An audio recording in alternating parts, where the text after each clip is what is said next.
Greetings, friends of liberty.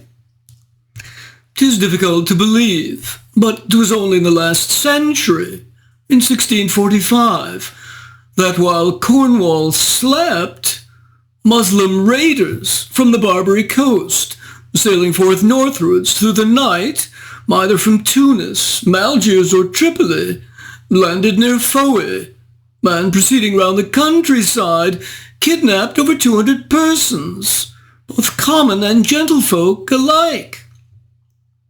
Transporting them back to their slave markets, they sold them as oarsmen for their galleys, hard labourers for fieldwork, or into harems.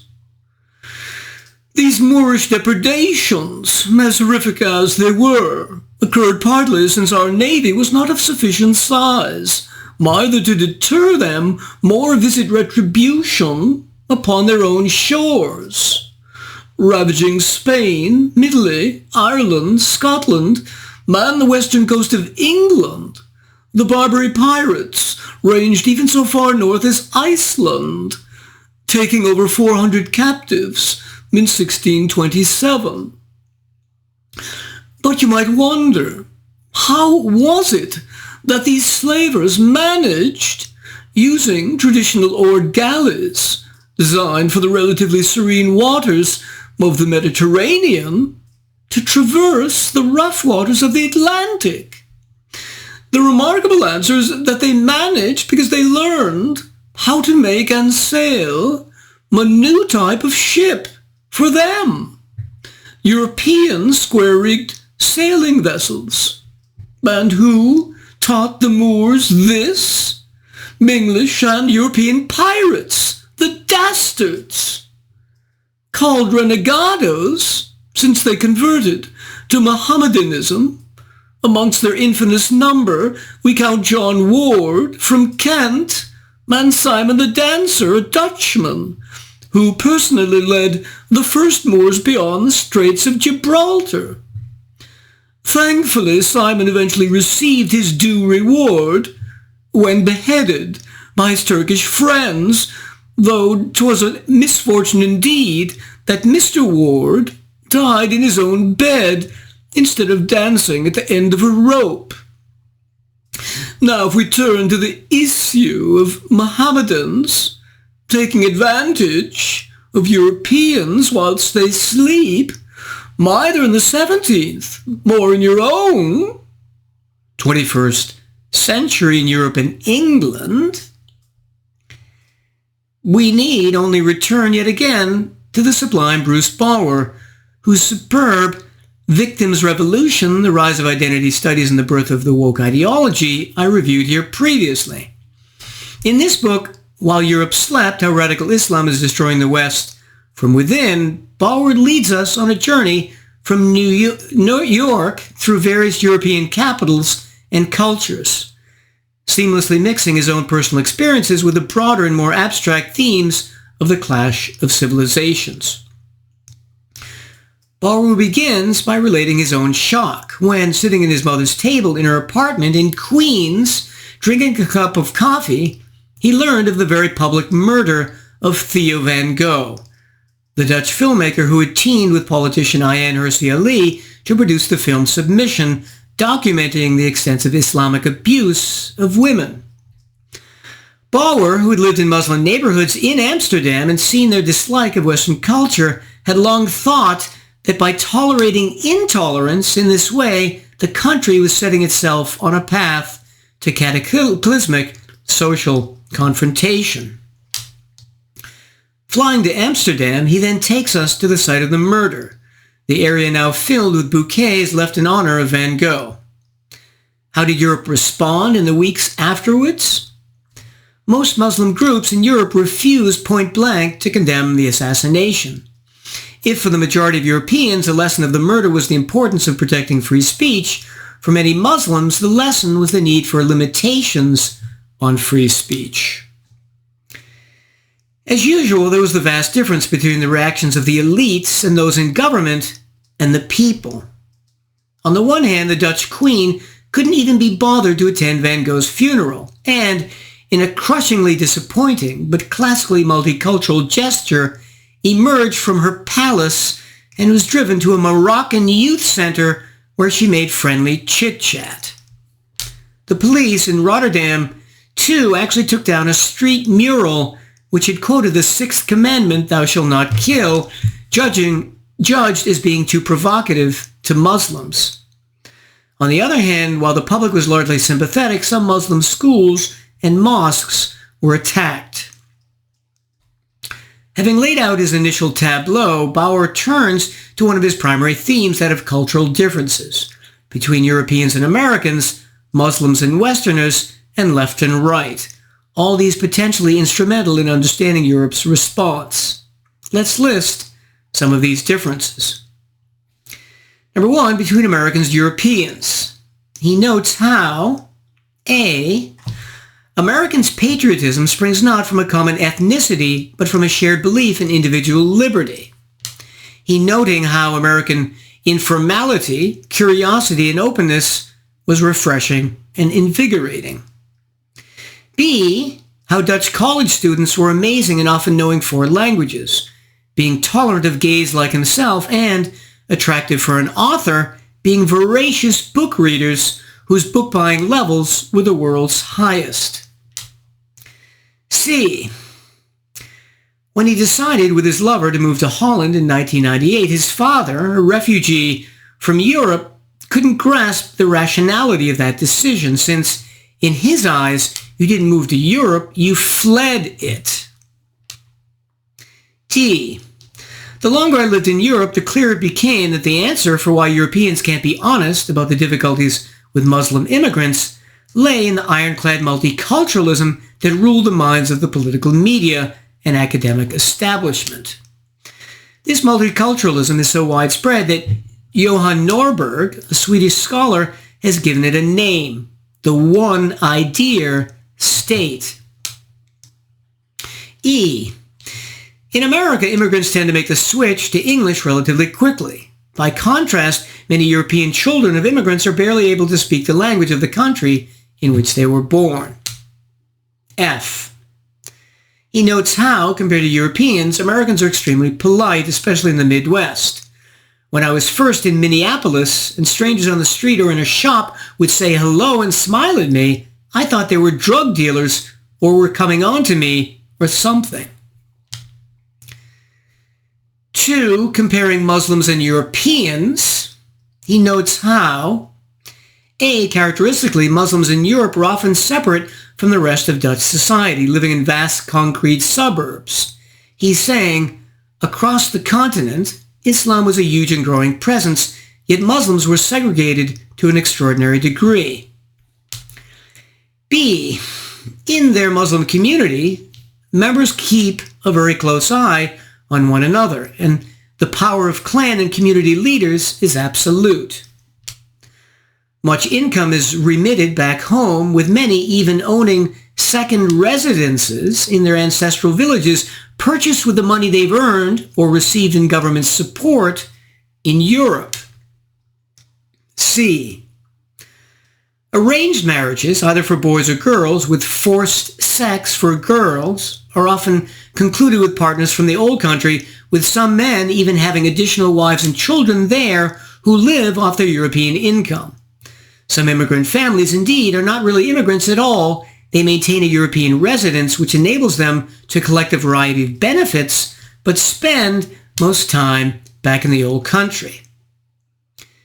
D, Muslim girls raised in Europe who, if partially Europeanized, refuse their Pakistani or Somali marriage partners, are routinely intimidated, threatened, disowned, or even murdered.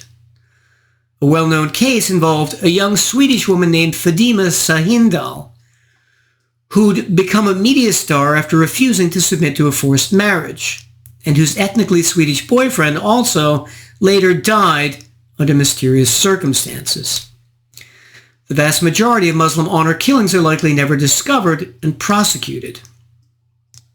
E, how often female genital mutilation is practiced. Bawer argues that in Europe, it's frequently performed when the child is very young because parents know they're doing something that's frowned on and, as they say, a baby can't tell lies. But even though Sweden, Norway, Britain, and France have passed laws against it, like many such laws in Europe, they're never enforced. F. Unlike Europeans, some percentage of Muslim families send children back to their homelands for education and schooling, often to a Quran school. The bills for this re-education are often paid by European mosques, which in turn receive funding from both European and Muslim governments. Sometimes they attended private European Islamic schools, which received subsidies from the Dutch state as well as from Islamic governments, and taught hatred of Jews, Israel, America, and the West, and that women should be subservient to men, and that Muslims should keep their distance from infidels. G. In Germany, they've even mandated Islamic teachings in some public schools for Islamic students, with the effect that Muslim and non-Muslim pupils grow apart from one another, fighting and name-calling had increased, and more Muslim girls were withdrawing from school trips and athletics. H. And regarding tolerance of gays, after more than 25 years in the immigration field, writes Kirsten Dangard, a Danish cultural psychologist, the Muslims I have personally met who find homosexuality acceptable can be counted on one hand. Number 3, the role of the state. As a classical liberal, Bawer constantly highlights the extent to which the state privileges Muslims. A.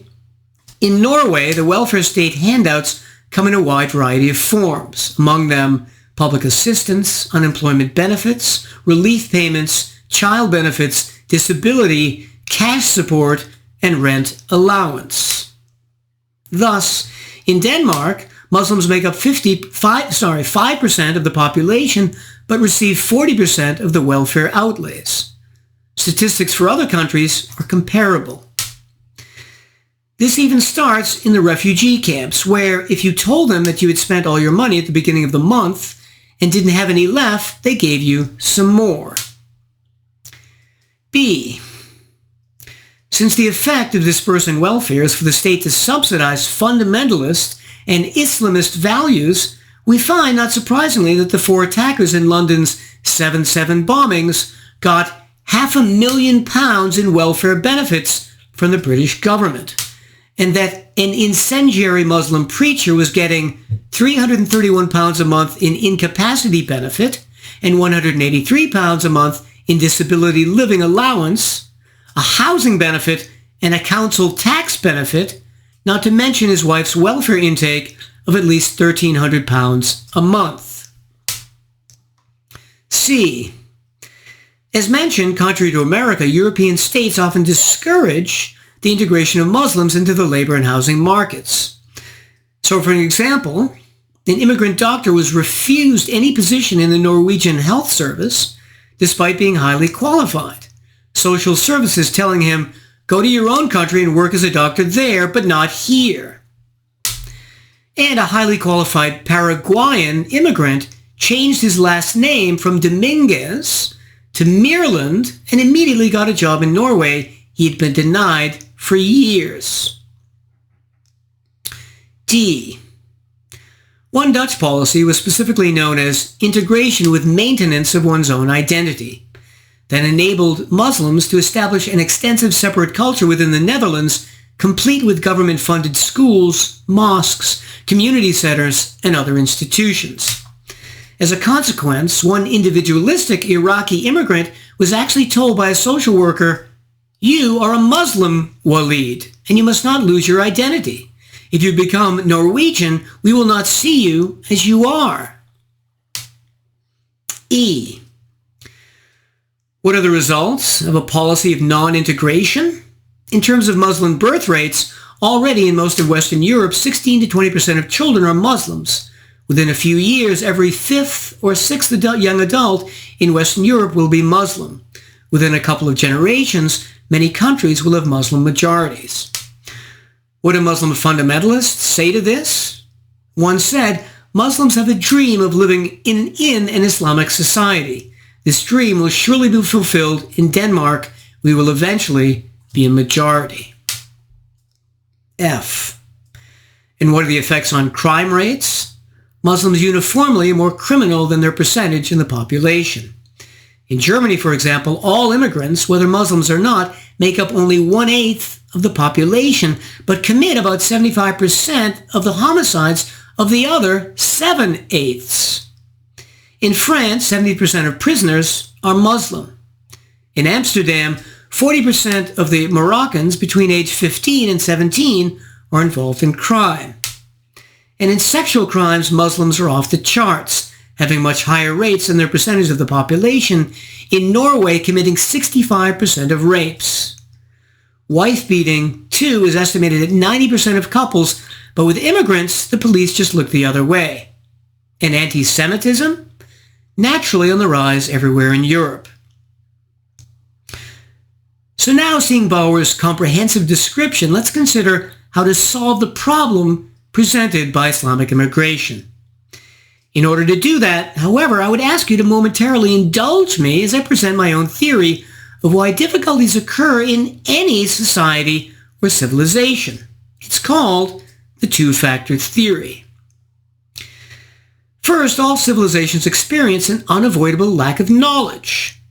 So if living during the Stone Age, we have the misfortune to develop stomach cancer, we're out of luck for treatment given the relative ignorance of Fred Flintstone and Barney Rubble in treating stomach cancer. Secondly, civilizations run into problems because their individuals, laws, or institutions violate property rights.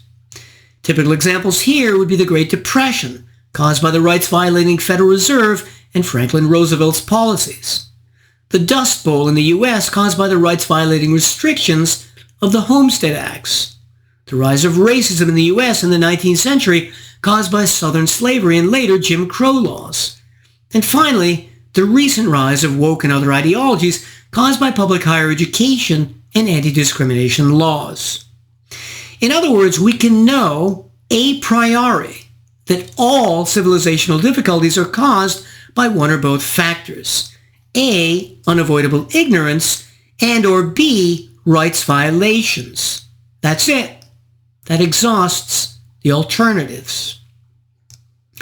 So let's now return to the problem of Muslim immigrants and, using my theory, examine the most important rights violations.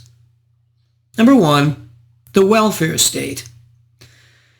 Perhaps more instrumental than any other cause, the welfare state has two highly damaging effects. First, by the free benefits it offers of healthcare, schooling, housing, living expenses, and subsidies towards mosques, it attracts many more bad migrants, Muslim or otherwise, than normally.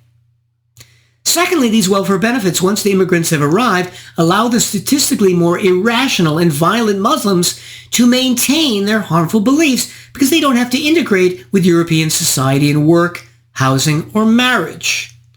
As a result, as Bawer suggests, all the freebies of the welfare state allow Muslims to retain their beliefs unchanged, to the detriment of everyone.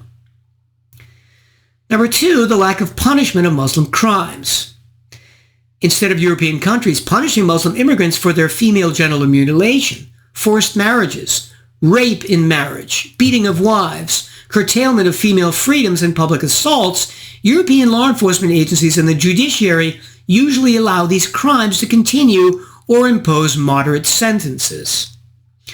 But if this didn't happen and these crimes were consistently punished, A, fewer bad Muslims would come to Europe, B, more bad Muslims would leave Europe, and C, the remaining bad Muslims would, faced with the possibility of jail, either significantly change their behavior or be in jail. Number three, public higher education. Largely unrecognized, the overwhelming percentage of European publicly funded and controlled universities, having arisen especially after World War II, is perfectly suited to nurture, breed, and indoctrinate its students with many harmful Islamophilic ideologies. Multiculturalism, political correctness and wokeness, critical race theory and DEI are all compatible with protecting and excusing Muslim bad behavior and preventing Muslim political integration. Time and again, politicians, bureaucrats, journalists, professors, authors, and public intellectuals taught by the European public system of higher education play a decisive role.